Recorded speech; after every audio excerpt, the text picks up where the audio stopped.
ফেৰগাঁও বিধানসভা সমষ্টিত বিজেপিত পদত্যাগৰ জোৱাৰ এফালৰ পৰা যুৱ মৰ্চাৰ কৰ্মকৰ্তাই প্ৰেৰণ কৰিছে পদত্যাগ পত্ৰ। ওদালগুৰি জিলাৰ বিজেপিৰ সম্পাদক জৌচৰাং বড়োৰ ঘনিষ্ঠ সংগত চহৰীয়াৰ বিজেপি ত্যাগ। পদত্যাগ কিয় কৰিছোঁ বুলি ক'লে প্ৰথম কথা বিজেপিক মই কেতিয়াও বেয়া নাপাওঁ আৰু বিজেপিৰ কেতিয়াও বিশ্বাসঘাতকতা কৰা নাই আৰু বিজেপিৰ যি আদৰ্শ সদায় মই মানি আহিছিলোঁ আৰু হয়তো চাগে মানি যাম।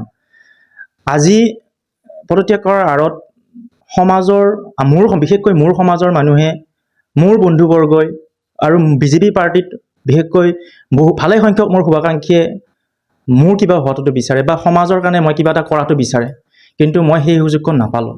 কাৰণ আমাৰ ভেৰগাঁও সমষ্টি বা ওদালগুৰি ডিষ্ট্ৰিক্টত কিছুমান এনে নেতাপালী নেতা আছে যি কেৱল নিজৰ কথা চিন্তা কৰে আৰু তেওঁলোকে যিটো বিজেপিৰ শ্লোগান আছে যে যুৱচামক উঠাই লৈ যোৱা।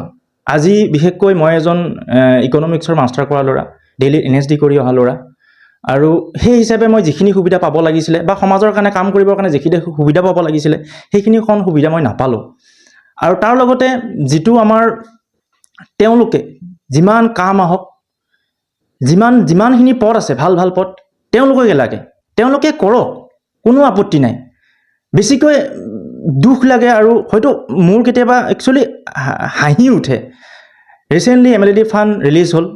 আমাৰ ইমানখিনি ৱৰ্কাৰ আছে, দিনক ৰাতিকৈ ৰাতিক দিন কৰি পাৰ্টি ধুনীয়াকৈ চলাই লৈ যাই আছে, কিন্তু যেতিয়া মণ্ডল প্ৰেচিডেণ্টক সোধা যায় যে ছাৰ এওঁ কিয় নাপালে, বহুখিনি কাৰ্যকৰ্তা আছে এনেকুৱা যুৱচাম, এওঁ কিয় নাপালে, তেতিয়া তেওঁৰ এনচাৰ কি হ'ব লাগে আৰু এনচাৰ দিয়ে তেওঁ এনেকৈ যে কয় যে এক্টিভ কাৰ্যকৰ্তাহে পায়। এক্টিভ কাৰ্যকৰ্তা মানে তেওঁলোকে কি বাকীখিনি এক্টিভ কাৰ্যকৰ্তা নহয়? তেওঁলোকৰ ভৱিষ্যতৰ কথা কোনে পাতিব? তেওঁলোকৰ কি হ'ব? এতিয়া মই অৱশেষত এটা কথা ক'ব বিচাৰোঁ যে সন্তি শাকৰ দুইফালে মুখ থাকে, আগফালৰ পৰাও কামোৰে, পিছফালৰ পৰাও কামোৰে। সেইকাৰণে মই সকলোকে অনুৰোধ জনাওঁ যে সাৱধানে থাকক। মই নিজেও সাৱধানে থাকিব বিচাৰোঁ আৰু তাৰ লগতে বিজেপিৰ যিখিনি ৱৰ্কাৰ আছে তেওঁলোকক মই শুভেচ্ছা জনাওঁ যে অনাগত দিনত তেওঁলোকে ভালদৰে কাম কৰক। এইখিনিয়ে। একচুৱেলি নাম ক'ব পাৰি, তেনেকুৱা নাম বহুত আছে লিষ্টত, যিখিনি হয়তো আপোনালোকে নিশ্চয় জানে, যিহেতু আপোনালোকে আমাৰ অঞ্চলৰে হয়। তেওঁলোকে আপোনালোকে হয়তো ন'টিছ কৰিছে, তেওঁলোকে আঞ্চলিকত আছিলে, হয়তো কিছুমানে আশা কৰি আছিলে, হয়তো কিছুমানে বেলেগ কামত ব্যস্ত আছিলে বা বেলেগ দলৰ পৰাও আহিছিলে। তেওঁলোকে হঠাৎ কি চাবি আছে নাজানো, হঠাৎ তেওঁলোকে মণ্ডলৰ ছেক্ৰেটেৰী, জেনেৰেল ছেক্ৰেটেৰী, প্ৰেছিডেণ্ট হৈ যায়। হঠাৎ আপোনালোকে হয়তো সকলোৱে জানে আমি ইলেকশ্যন হাৰি গ'লোঁ আৰু আপোনালোকে হয়তো জানে জৌচাং ছাৰৰ লগত মই আছিলোঁ, কিন্তু হাৰাৰ আঁৰত কোন আছে হয়তো আপোনালোকে জানে, এইটো নক'লেও হৈ যাব। কিন্তু হাৰাৰ পিছতো তেওঁলোকেই কাম পায়, আকৌ তেওঁলোকে ডিষ্ট্ৰিক্টলৈ গুচি যায় আৰু কিছুমান মানুহ ডিষ্ট্ৰিক্টৰ পৰা ষ্টেটলৈ গুচি যায়। আচৰিত এই কথাটো। মই নাম বৰ্তমান ক'ব বিচৰা নাই, হয়তো আপোনালোকে জানেই। একচুৱেলি বিজেপিত মই ডিষ্ট্ৰিক্টৰ যুৱ মৰ্চাৰ ছ'চিয়েল মিডিয়াৰ ইনচাৰ্জ হয়। তাৰ লগতে ৰিচেণ্টলি মোক ষ্টেটৰ যুৱ মৰ্চাৰ সদস্য হিচাপে ৰাখিছে আৰু আমাৰ যিটো এবাৰ কেম্পেইন কৰিছে, আমাৰ যিটো ইলেকশ্যনৰ মোৰ হাইটেক কেম্পেইনাৰ হিচাপে মোৰ নাম আছিলে। সৰুৰ পৰাই মই ৰাজনীতিৰ লগত জড়িত, কাৰণ দেউতাও তেনেকুৱা কৰিছিলে আৰু পিছত মই পঢ়া জীৱনতো মই জেনেৰেল ছেক্ৰেটেৰী আছিলোঁ, প্ৰেছিডেণ্ট আছিলোঁ। তাৰপিছত মই আক্ৰাছো কৰিলোঁ।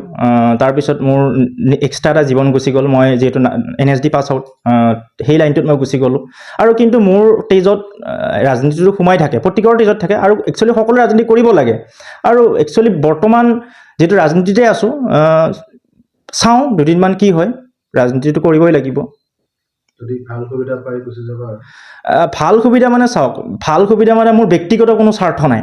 যদি মই ৰাইজৰ কাৰণে যদি কিবা কৰিব মই সুযোগ পাওঁ, তেতিয়াহে মই চিন্তা কৰিম যে আঞ্চলিক দল, বিশেষকৈ আমাৰ BTCত আঞ্চলিক দলৰ প্ৰভাৱ বেছি আৰু আমাৰ যিহেতু মাননীয় মুখ্যমন্ত্ৰী হেমন্ত বিশ্ব শৰ্মা ছাৰেও BTCখন গোটেই আঞ্চলিক দলৰ এৰি দিছে আৰু বিজেপিৰ ইয়াতে ভূমিকা কোনো নাথাকেই।